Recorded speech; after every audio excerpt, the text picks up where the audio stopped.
चला तर वाचूया ही संख्या. संख्या वाचताना मी सांगतो ती पद्धत वापरा. कधीही संख्या कितीही मोठी संख्या चुकणार नाही. काय करायचं, नंबर 1ला संख्येमध्ये कॉमे द्यायचे. सुरुवातीला 3 अंक सोडून कॉमा द्यायचा, नंतर 2 अंक सोडून कॉमे द्यायचे. आता इथं बघा ऑटोमॅटिक टप्पे तयार झालेले आहेत. हा एक टप्पा आहे, हा एक टप्पा आहे, हा एक टप्पा आहे आणि हा एक टप्पा आहे.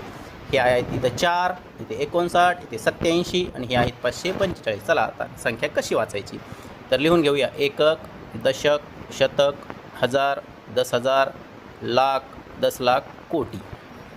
आता बघा हा जो टप्पा आहे हा कोटीचा आहे, लक्षात असू द्या. हा जो टप्पा आहे लाख, 10 लाख हा लाखचा आहे. हा टप्पा 1000, 10,000 म्हणजेच हजारचा आहे. आणि पुढचं हे तर आपल्याला वाचता येत आहे. मोठी संख्या कशी वाचायची बघा, किती सोपी पद्धत आहे.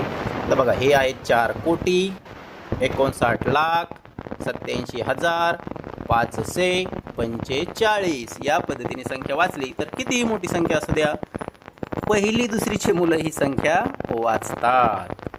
हा व्हिडिओ आवडला असेल तर जास्तीत जास्त व्हिडिओ शेअर करा, चॅनलला सबस्क्राईब करा, लाईक करा. धन्यवाद.